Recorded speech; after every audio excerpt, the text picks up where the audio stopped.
सभी भारत की माताओं को मेरा प्यार भरा राधे राधे। विश्व में जहां भी माताएं बहन सनातन धर्म को मानने वाली रहती हैं, सभी को मेरा प्यार भरा राधे राधे।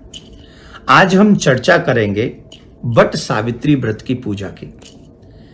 सभी भारत की माताएं ये बात जानती हैं कि वट वृक्ष की पूजा करने से सावित्री जो माँ है हमारी सबकी, जिन्होंने पति की सेवा कैसी होती है, पतिव्रत धर्म का पालन करने से क्या प्राप्त किया जा सकता है, इस चरित्र का दर्शन उन्होंने अपने जीवन में कराया।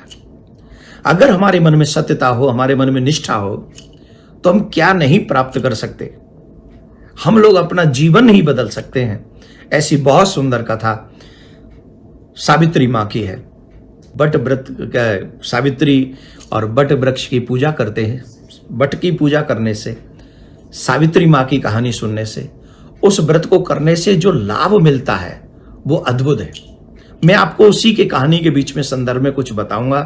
आप ये व्रत अवश्य करें। जो चाहते हैं कि मेरा पति निरोगी काया को प्राप्त हो, वो ये व्रत करें। जो निसंतान लोग हैं, जिन्हें गृहस्थ आश्रम में जाने के बाद भी अभी तक संतान की प्राप्ति नहीं हुई है, वो भी इस व्रत का महत्व क्या है, इसकी वट की पूजा करें, वट वृक्ष की पूजा करें। आप जानते हैं उसकी जो जड़ें होती हैं वो बहुत विशाल होती हैं, वो फैलता ही चला जाता है। जो वट वृक्ष की पूजा करते हैं वो हमेशा ऐसे ही वट वृक्ष की जड़ों की तरह उनका परिवार, उनका वंश फैलता ही चला जाता है। इसलिए हमें वट वृक्ष की पूजा उस दिन करनी चाहिए। और उसी में एक कथा आती है सावित्री माँ की, सत्यवान सावित्री की। आप सब कथा जानते हैं। सावित्री एक राजकुमारी थी, एक राजा की पुत्री थी।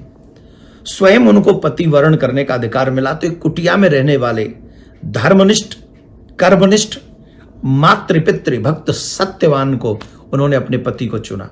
देखिए, राजकुमारी और कहाँ रहती है, झोंपड़ी में रहने वाले सत्यवान से। यह है चरित्र की पूजा, धन की पूजा नहीं। यहां कितना बड़ा मैसेज है।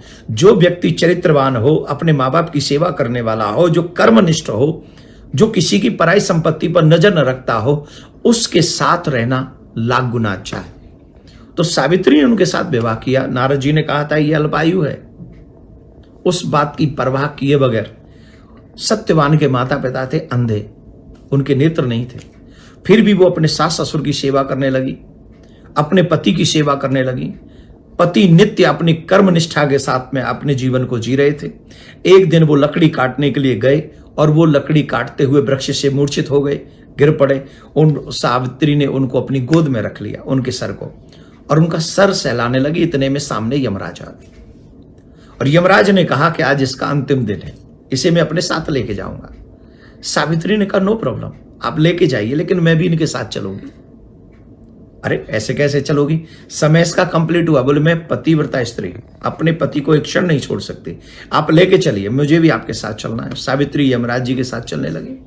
कुछ देर गई तो यमराज कहे भाई देखो, हम तुमसे ऐसा नहीं चाहते, ये नियम के विरुद्ध है, तो हमसे कोई वरदान मांग लो। बोले ठीक है, मेरे बूढ़े सास ससुर के नेत्र आ जाएं। बोले ये मस्त।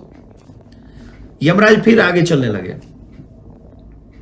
फिर यमराज ने कहा सावित्री से कि भाई आप वरदान मांग लो पर यहां से लौट जाओ।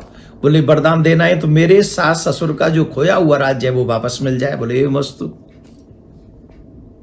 यमराज फिर आगे चलने लगे, सावित्री फिर पीछे चलने लगी। सावित्री जब पीछे चलने लगी तो यमराज ने कहा अब क्या हुआ, अब तो तुम्हें वापस जाना चाहिए, एक और वरदान मांग लो। बोले ठीक है, आप देना चाहते हो तो दे दीजिए, मैं 100 बच्चों की मां बनूं, ऐसा आशीर्वाद मुझे दीजिए, ऐसा वरदान दीजिए। यमराज थोड़े ऐसे ने थोड़े से क्रोध से में आ जाते हैं, थोड़ा झुंझलाहट हो गई थी कि पीछा ही नहीं छोड़ रही है। तो ए मस्त, बिना सोचे समझे कह दिया ए मस्त। यमराज जाने लगे, फिर वो सावित्री पीछे पीछे आने लगी। तो यमराज ने पूछा अब तुमको 3-3 वरदान दिए जा चुके हैं, इसके बाद भी तुम मेरा पीछा नहीं छोड़ रही, अब क्या हुआ?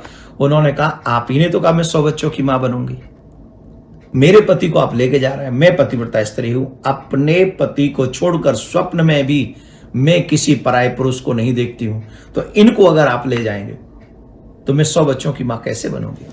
धर्मराज बड़े प्रसन्न हुए उनके उस पति के प्रेम से, उस निष्ठा से, उस व्रत से। और उन्होंने सत्यवान के प्राण लौटा दिए। भारत की माताएं बहन, भारतीय संस्कृति को अपनाने वाली माताएं बहन और इस व्रत में निष्ठा रखने वाली माताएं बहन क्या नहीं करा सकती?